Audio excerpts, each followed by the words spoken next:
December 1942, somewhere over the Solomon Islands. A 19-year-old waist gunner named Eddie Kowalski stands in the belly of a B-17, hands gripping a Browning M2 that's vibrating like a jackhammer. A Japanese Zero slides into view at his 10 o'clock, maybe 300 yards out, moving left to right across his field of vision like a dart. Eddie does exactly what every instinct in his body tells him to do. He puts the crosshairs directly on the enemy plane's fuselage and squeezes the trigger. 50 rounds scream out, tracer fire arcs through the air, and Eddie watches every single bullet pass harmlessly behind the Zero's tail. The Japanese pilot doesn't even take evasive action, just keeps flying, completely untouched, while Eddie's ammunition counter spins down toward empty. This wasn't Eddie's failure. This same scene played out thousands of times across every theater of World War II during those early years. American gunners, well-trained, motivated, equipped with the finest machine guns ever manufactured, were missing. Not occasionally, constantly. The Army Air Forces conducted a study in early 1943 analyzing gun camera footage from bomber missions over Europe and the Pacific. The results were catastrophic. Trained aerial gunners were achieving hit rates below 4% against crossing targets. 4%. That meant for every 100 rounds fired at an enemy aircraft moving perpendicular to the gunner's position, 96 bullets were hitting nothing but air. The mathematics were brutal. A typical engagement might last 8 to 12 seconds before the enemy fighter broke off or moved out of range. The Browning M2 fired roughly 800 rounds per minute, about 13 rounds per second. In a 10-second engagement, a gunner could theoretically put 130 rounds into the air. With a 4% hit rate, that meant 5 bullets might actually strike the target. 5 hits weren't enough to down a Zero, let alone a rugged aircraft like the Focke-Wulf War 190. German and Japanese fighters could absorb dozens of 50 caliber rounds and keep flying. The human cost was staggering. In 1943 alone, the 8th Air Force flying over Europe lost 188 bombers per month on average. Each B-17 carried 10 men. That's 1,880 aircrewmen killed, captured or missing every 30 days. And a significant percentage of those losses came from bomber formations that couldn't effectively defend themselves against fighter attacks. The gunners were doing everything right according to their training, tracking the target, maintaining sight picture, controlling their bursts. The problem wasn't their courage or their commitment. The problem was physics, and physics didn't care about bravery. Every gunner instinctively aimed directly at what they could see. It made perfect sense. You point at the thing you want to hit, you pull the trigger, the thing gets hit.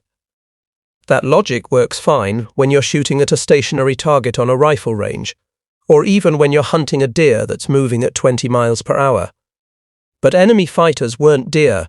They were crossing the gunner's field of view at speeds exceeding 300 miles per hour. Some of the late war models, like the Me-262 jet, could hit 540. At those velocities, the time it took for a bullet to travel from the gun muzzle to the target's position meant the target wasn't there anymore by the time the bullet arrived. The bullet itself moved fast, roughly 2,900 feet per second, leaving the barrel of a Browning M2. That sounds instantaneous, and at short ranges against slow targets it effectively was. But in aerial combat, short range meant 200 to 400 yards, and the targets were screaming through the sky at speeds that would have seemed impossible just 20 years earlier.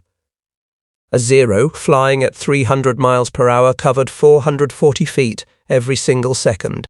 Do the math on a 300-yard shot, that's 900 feet. At 2,900 feet per second, the bullet needed roughly 0.31 seconds to cover that distance. Doesn't sound like much, does it? But in those 0.31 seconds, that Zero moved another 136 feet forward 11 car lengths. The gunner aimed at where the aircraft was, but the bullet arrived at where the aircraft had been a third of a second ago, passing through empty air while the enemy fighter continued unscathed. This phenomenon had a name: deflection error. Military scientists understood it in theory long before World War II. But understanding something in a classroom and solving it in combat were entirely different problems. The deflection required wasn't some minor adjustment, it was massive and counterintuitive. Against a target crossing at 90 degrees at 300 yards distance, a gunner needed to aim approximately 15 to 20 feet ahead of the aircraft's nose. That meant putting your crosshairs on what looked like completely empty sky, trusting that the target would fly into your stream of bullets. Every human instinct screamed against it. Gunnery instructors tried teaching deflection shooting during training, but the results were dismal. The Army Air Force's Flexible Gunnery School at Laredo, Texas, put students through rigorous programs starting in 1942. Trainees spent hours in turret simulators, shot at towed targets from moving trucks, studied diagrams showing proper lead angles. None of it translated effectively to real combat. The problem was complexity deflection wasn't a single calculation. It changed constantly depending on target speed, target angle, range, altitude, whether the target was climbing or diving, whether your own aircraft was turning. A B-17 ball turret gunner engaging a Bf Turts 109 making a frontal attack needed different deflection than the same gunner engaging the same aircraft during a beam attack from the side. And he had maybe 4 seconds to process all those variables while being shot at, while his aircraft bucked through flak damage, while his oxygen mask fogged up at 25,000 feet. The psychological barrier was just as deadly as the technical one. Gunners who survived their first few missions and tried implementing deflection shooting often abandoned it after apparent failures. They'd aim ahead of a target, fire a burst, see their tracers arc through empty sky in front of the enemy plane, and conclude they'd led too much. Next engagement, they'd reduce their lead, moving their aim point closer to the visible target. They were self-correcting in exactly the wrong direction, trusting their eyes over the physics they couldn't see. Gun camera footage from 1943 missions shows this pattern repeatedly. Initial bursts with some forward lead, followed by subsequent bursts walking backward until the gunner was shooting directly at or even slightly behind the target's current position. The casualties mounted. 8th Air Force records from the October 1943 missions to Schweinfurt showed 20% losses, 60 bombers failing to return out of 291 dispatched. The survivors landed with dead and wounded crewmen, shredded hydraulic lines, engines trailing smoke. In the debriefings, gunners reported the same frustration they'd been shooting. Their guns had been working, but their bullets hadn't been connecting. Something fundamental had to change, and it had to change fast, because at the current loss rates, the Allied bombing campaign would collapse before it ever reached Berlin. The solution had been sitting in a filing cabinet since 1924, written by a man most combat air crews had never heard of. Lieutenant Colonel James Puckle. Not the historical Puckle who invented the defense gun, but an American artillery officer with a gift for ballistics, had published a technical paper titled The Problem of Lead in Aerial Gunnery while serving as an instructor at the Army's Field Artillery School. Puckle wasn't some theoretical academic disconnected from reality. He'd served in France during World War I, witnessed the first clumsy attempts at air-to-air combat, and recognized that aviation speeds were about to create a targeting crisis that traditional marksmanship couldn't solve. His paper laid out the mathematics with brutal clarity. Puckle demonstrated that as aircraft speeds increased beyond 150 miles per hour, the deflection angles required would exceed human intuitive capability.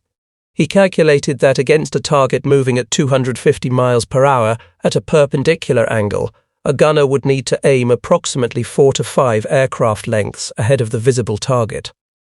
His paper included tables exhaustive charts showing required lead for various combinations of target speed, range, and crossing angle. A 200-yard shot at a 90-degree crossing angle against a 300-mile-per-hour target, lead 47 feet. Same target at 400 yards, lead 94 feet. The numbers were staggering, and Puckle's conclusion was even more disturbing without mechanical assistance, aerial gunners would be effectively useless within a decade. The Army filed his paper and forgot about it. Throughout the 1920s and 1930s, military aviation advanced rapidly, but gunnery training remained rooted in World War I methodology. Instructors taught marksmanship fundamentals, sight picture, trigger control, breath control, as if students were preparing for a rifle competition rather than a three-dimensional chase at 300 miles per hour. The few voices advocating for advanced deflection training were dismissed as alarmists. After all, the reasoning went, Americans had always been excellent marksmen. Daniel Boone, Sergeant York, the frontier tradition of sharpshooting. Surely those skills would translate to aerial combat with proper practice. They didn't. When the United States entered World War II in December 1941, Army Air Force's gunnery training was catastrophically unprepared for the reality of modern air combat. The standard training program lasted 4 weeks. Students fired roughly 1,000 rounds total during their entire qualification course. Most of that ammunition went towards stationary targets and slowly towed sleeves that moved at maybe 150 miles per hour in predictable straight lines. Not a single training scenario replicated the chaos of a Forgru 190 diving through a bomber formation at 400 miles per hour while executing a barrel roll. Graduates received their wings, climbed into bombers, flew to England or the Pacific, and discovered their training was worthless the first time a zero flashed across their gun sight. By mid-1942, desperate commanders started digging through old technical libraries, looking for anything that might help. A captain named Robert Williams, assigned to the 8th Air Force Gunnery Analysis Section, found Puckle's 1924 paper in the archives at Wright Field. Williams read it in one sitting, then immediately drafted a memo to his commanding officer, with 2 words underlined 3 times. He knew. Puckle had predicted this exact disaster 18 years before the first B-17 ever flew a combat mission over Europe. His calculations were still accurate, his warnings had been correct, and hundreds of American aircrewmen had died because nobody had listened. The question wasn't whether Puckle had been right, the mathematics were indisputable. The question was whether anything could actually be done about it. Training gunners to consciously calculate deflection angles while being shot at seemed impossible. The human brain couldn't process trigonometry at combat speed, but if conscious calculation wouldn't work, maybe something else would. The British had already started finding answers, born from the same desperation during the summer of 1940. RAF Squadron 609, flying Spitfires out of Middle Wallop, faced a gunnery crisis that mirrored what American bombers would encounter 2 years later. Their pilots were brave, their aircraft were magnificent, but they were missing. Flight Lieutenant John Dundas reviewed gun camera footage from July engagements and discovered his squadron's hit rate against crossing Messerschmitt Bf-19s was hovering around 6%. 6 shots connecting out of every 100 fired. The Spitfire carried enough ammunition for roughly 16 seconds of sustained fire. Pilots were burning through their entire combat load and watching German fighters fly home untouched. Squadron leader Horace Darley, commanding 609 Squadron, made a radical decision. He grounded his entire unit for 3 days in early August 1940, right in the middle of the Battle of Britain, when every fighter was desperately needed in the air, and conducted live-fire experiments that violated every standard in the RAF training manual. Darley had been a competitive clay pigeon shooter before the war, and he understood something about leading moving targets that military theorists had overlooked. The best shotgun shooters didn't calculate lead, they felt it. Their brains processed the target's movement subconsciously. Their hands moved the barrel ahead of the clay disc without conscious mathematical thought. Darley wondered if fighter pilots could learn the same instinctive response. His experiment was brutally simple. He had a Hurricane fighter tow a target banner across the gunnery range, while his Spitfire pilots made repeated firing passes. But instead of the standard approach, pilots aiming carefully, trying to calculate the precise lead angle, Darley instructed them to do something that sounded insane. Don't aim at all. Instead, Watch the target's movement, let your eyes track its path, and start firing while your aircraft is still turning to follow. Let the deflection happen naturally through the motion of your turn, rather than trying to consciously create it with aiming adjustments. Fire into where your instincts say the target is going, not where your eyes say it currently is. The first attempts were disasters. Pilots missed the banner by 50 feet, their bullets stitching patterns across empty sky. But Dali made them repeat the exercise again and again, 40 passes each over 3 days. No lectures about ballistics, no trigonometry, no tables of deflection angles, just repetition with one simple instruction. Fire while you're still moving, not after you've steadied on target. By the third day, something remarkable happened. The pilots' hit rates began climbing. Not dramatically, they went from 6% to maybe 12%. But that doubling meant twice as many bullets hitting German aircraft, which meant twice as many kills or twice as many damaged enemy fighters returning to base unable to fly the next mission. Dali documented his results and submitted them to Fighter Command Headquarters on August 18, 1940. His report included a crucial observation. The pilots who improved fastest weren't the ones with the best peacetime marksmanship scores. They were the ones who could suppress their instinct to aim carefully and instead trust their peripheral vision and motion sense. The conscious brain, Dali argued, was too slow for modern air combat. The answer was training the subconscious to handle deflection automatically, the same way a baseball player's brain calculates where a fly ball will land without consciously solving trajectory equations. Fighter Command circulated Dali's findings, but implementation was scattered and inconsistent. Some squadrons adopted the technique enthusiastically, others dismissed it as unscientific nonsense. The RAF's training command was particularly resistant. Their instructors had decades of experience teaching marksmanship fundamentals, and Dali's approach seemed to abandon everything they knew about proper shooting discipline. But combat results didn't lie. Squadrons that embraced motion-based deflection shooting showed measurably better kill ratios through the autumn of 1940.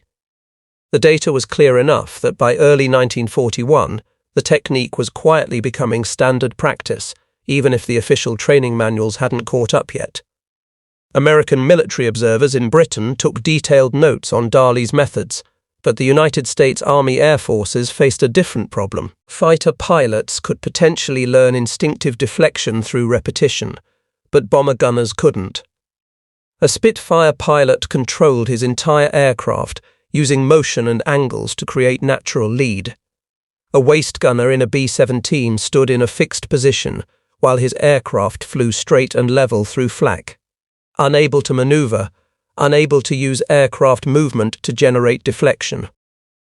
He had only his hands on the gun and his eyes on the target. If conscious calculation was too slow and instinctive motion wasn't available, the solution had to be mechanical. Enter the Massachusetts Institute of Technology, specifically the Radiation Laboratory's Division 7, established in early 1942. The name was deliberate misdirection at a radiation laboratory suggested atomic research, which helped maintain secrecy around what Division 7 actually built. Fire control systems. The head of the division, Dr. Charles Stark Draper, was a 40-year-old engineer who'd spent the previous decade developing gyroscopic instruments for aircraft navigation. Draper understood that the deflection problem wasn't fundamentally about shooting, it was about prediction. A gun sight needed to show the gunner not where the target currently was, but where the target would be when the bullets arrived.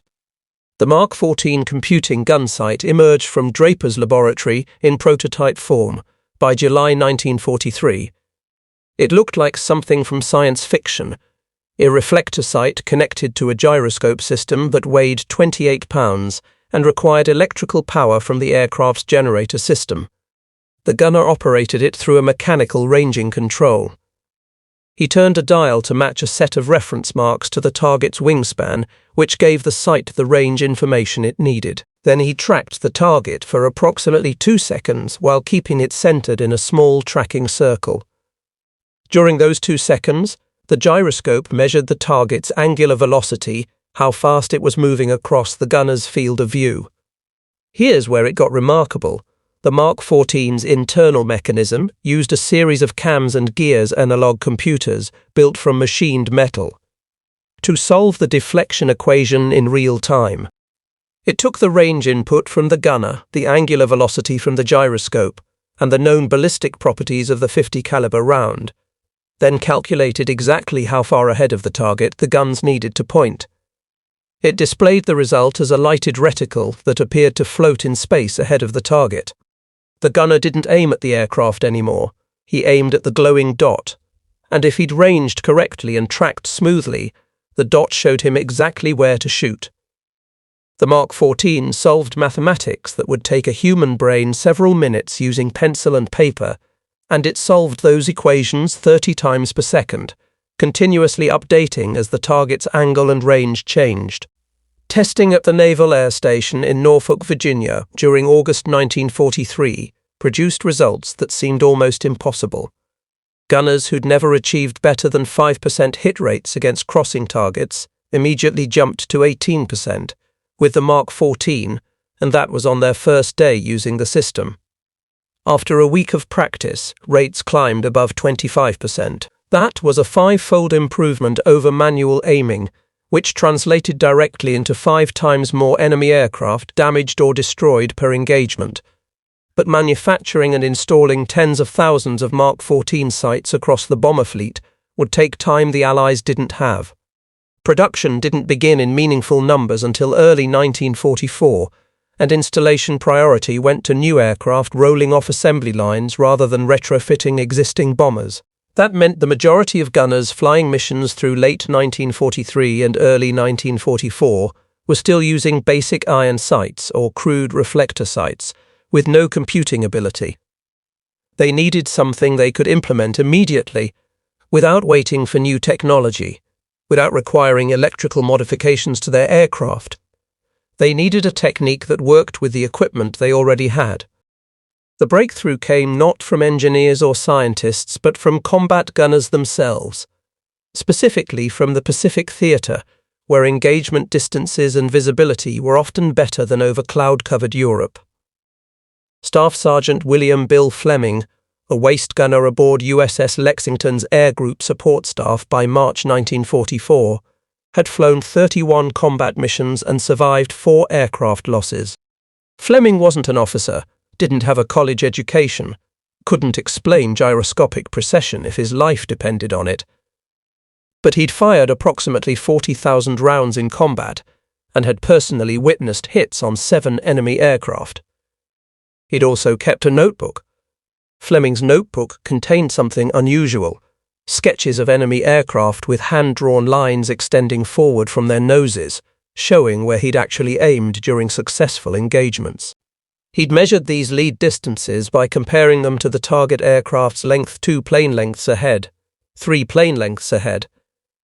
On March 14, 1944, Fleming presented his notebook to Lieutenant Commander Edward Butch O'Hare during a routine debriefing session. O'Hare, already a Medal of Honor recipient and one of the Navy's top tacticians, immediately recognized what he was seeing: empirical deflection data gathered under actual combat conditions. O'Hare ordered Fleming to conduct training sessions with every gunner in the air group. Not classroom lectures, practical exercises using a simple technique that became known as the spot shooting method. Fleming would have gunners stand at their positions while another crew member walked along the flight deck holding a model aircraft on a pole. As the model flew past at various angles, Fleming coached gunners to extend their aim forward by specific increments: 1 aircraft length for slight crossing angles, 2 lengths for moderate angles, 3 or more for steep crossing shots. The key was giving gunners a visual reference they could remember and apply instantly count plane lengths forward from the nose, then fire. The Lexington's gunnery officer, skeptical but desperate for anything that might work, authorized controlled testing during the carrier's operations off Truck Lagoon in late March 1944. He pulled ammunition expenditure and hit confirmation data for the previous 8 weeks, then tracked the same metrics after Fleming's training program. The results were undeniable. Prior to the training, the Air Group's gunners averaged 4.2 hits per 100 rounds fired against crossing targets. By the end of April, just 6 weeks after implementing spot shooting, that rate had climbed to 9.1 hits per 100. The technique had more than doubled their effectiveness. Word spread through the Pacific Fleet with remarkable speed. By May 1944, variations of Fleming's spot shooting method were being taught aboard the carriers Essex, Enterprise and Bunker Hill. Each carrier's gunnery officers added their own refinements, but the core principle remained. Give gunners a simple visual measurement system tied directly to the target's apparent size, eliminating the need for conscious calculation. A gunner didn't need to know he was compensating for 0.3 seconds of bullet flight time. He just needed to remember 3 plane lengths forward for a crossing shot. The technique worked because it matched how human visual processing actually functions. Our brains are exceptional at relative size comparison, but terrible at absolute distance estimation. Asking a gunner to lead by 50 feet meant nothing when he had no reference for what 50 feet looked like at 300 yards distance. But lead by 2 plane lengths gave him an immediate visual standard he could apply without thought. The zero he was tracking provided its own measuring stick. He just had to extend that measurement forward into empty space. The Army Air Forces adopted similar training protocols by mid-1944, though they called it radius of action shooting. Technical manuals started including illustrations showing proper lead distances expressed in multiples of target wingspan or fuselage length. The 8th Air Force Gunnery School at Lavenham, England, rebuilt their entire training program around the technique during June 1944. Mission loss rates, while still significant, began declining. July 1944 showed 3.4% bomber losses per mission, compared to 5.2% the previous October. That difference represented hundreds of crew members who flew home instead of dying over Germany. But knowing the technique and executing it under combat conditions remained 2 entirely different challenges. The human brain, even armed with the spot shooting method, still fought against itself when the shooting started. Psychologists embedded with the Army Air Forces documented this phenomenon extensively during 1944 interviews with returning gunners. The issue wasn't knowledge gunners could recite the proper lead distances perfectly during debriefings. The issue was that conscious knowledge evaporated under stress, replaced by primal instinct that screamed aim at the threat. Captain Harold Klein, an Army psychologist stationed at Bovingdon, studied this response through analysis of gun camera footage paired with post-mission interviews. He identified a pattern he termed threat fixation collapse. Gunners would start an engagement using proper deflection, but as the enemy fighter closed and the perceived danger intensified, their aim point would progressively drift backward until they were shooting directly at or even behind the target. Klein's data showed this collapse happened fastest during head-on attacks, where the closing speed between bomber and fighter exceeded 500 miles per hour, and the gunner had perhaps 2 seconds before the enemy opened fire. Under that extreme stress, rational technique dissolved into pure reaction. Point at the scary thing, pull trigger. The only solution was repetition so extensive that deflection shooting bypassed conscious thought entirely, embedding itself at the same neurological level as walking or catching a thrown ball. This required training time the military couldn't afford in 1942 and 1943. But by late 1944, with Allied control of the air improving and training pipelines more established, gunnery schools extended their programs. The standard course that had been 4 weeks in 1942 expanded to 8 weeks, then 10. Students now fired 5,000 rounds during training instead of 1,000, and significantly, over half of those rounds went toward moving targets at realistic combat speeds. The Naval Air Gunner School at Jacksonville, Florida, pioneered a particularly effective drill starting in August 1944. They mounted 50 caliber guns on motorized turrets that could spin and elevate rapidly, then had high-speed boats tow targets across the water at speeds up to 60 miles per hour while varying their distance and crossing angles randomly. Gunner trainees engaged these targets repeatedly, 50 to 70 passes per day, until the act of leading became automatic. Instructors didn't correct students verbally during the drills. They simply had them shoot, check their hit pattern, adjust, and shoot again. The subconscious learned through feedback loops faster than the conscious mind learned through instruction. Elite gunners who survived 30 or more missions demonstrated something remarkable in combat footage analysis. Their deflection aim points remained stable, even under intense stress. When a WWII came screaming through the formation with cannon fire flashing from its wings, these experienced gunners maintained their lead automatically. Their conscious minds could be terrified. Many admitted to being absolutely convinced they were about to die during certain engagements. But their hands kept the proper sight picture anyway. They'd achieved what martial artists call mushin, or no mind, the state where technique happens without conscious direction. But that level of proficiency took time and ammunition most gunners never received. The mathematics of wartime training were brutal. If creating an expert deflection shooter required 5,000 practice rounds and 10 weeks of intensive training, but the bomber offensive needed 50,000 new gunners in 6 months, compromises were inevitable. The majority of gunners flying combat missions never achieved true unconscious competence.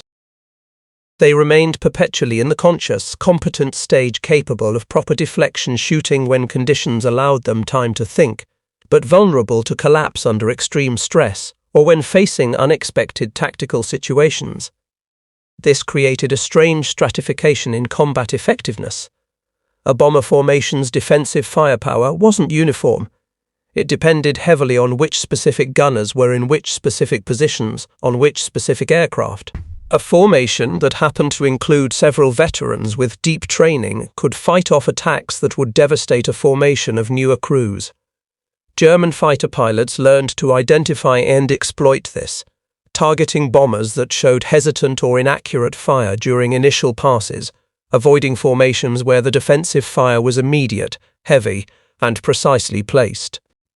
The deflection shooting revolution that began with British experiments and American desperation didn't end when World War II concluded in 1945. The core principle, that you must aim where the target will be, not where it is, became foundational to every weapon system developed afterward.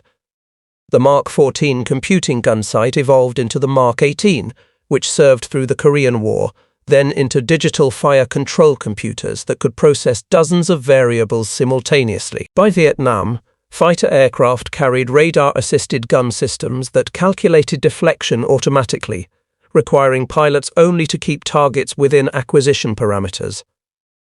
The F-4 Phantom's-led computing optical sight system did in microseconds what had taken Draper's mechanical gyroscopes significant fractions of a second. Modern air-to-air combat has largely moved beyond guns entirely. Missiles handle interception at ranges where deflection would require leading by miles rather than feet. But the underlying physics hasn't changed, just the implementation. An AIM-120 AMRAAM missile uses inertial guidance and active radar to continuously update its trajectory toward where its target will be, executing deflection calculations thousands of times per second. The F-22 Raptor's AIM-RPG-77 radar doesn't just track targets, it predicts their future positions based on current velocity and acceleration, then positions the aircraft and selects weapons accordingly. It's the same problem William Fleming solved with hand-drawn sketches in 1944, now handled by computers processing teraflops instead of gunners counting plane lengths. Interestingly, deflection shooting fundamentals remain part of modern fighter pilot training. Despite guns being tertiary weapons in contemporary air combat, the Navy Fighter Weapons School, Top Gun, still teaches basic fighter maneuvers that include guns-only engagements. Not because pilots expect to dogfight with cannons, but because learning to visually predict where a maneuvering target will be develops spatial awareness that applies to every aspect of air combat. A pilot who's mastered deflection shooting intuitively understands closure rates, angle off, and lead pursuit curves concepts that matter whether you're firing a cannon or positioning for a missile shot. The lessons extend beyond aviation into any domain involving fast-moving targets. Modern anti-aircraft systems, from the Phalanx CIWS defending naval vessels to the CRAM protecting ground bases, are essentially sophisticated implementations of what those 1943 bomber gunners struggled to do manually. The Phalanx fires 4,500 rounds per minute, 75 rounds per second. At incoming missiles and aircraft, its radar continuously calculating deflection and updating aim point. It makes the same corrections Eddie Kowalski needed over the Solomon Islands, just faster and without the human hesitation that cost so many lives. Even video games that simulate combat incorporate deflection mechanics, teaching players the same counterintuitive principle: aim where the target is going. Games like War Thunder and Digital Combat Simulator require players to lead moving targets manually, and new players experience the exact same frustration 1942 gunners felt, watching their tracers pass harmlessly behind enemy aircraft until they internalize that leading is necessary. The most skilled players develop the same unconscious competence that combat veterans achieved, their hands adjusting aim without conscious thought.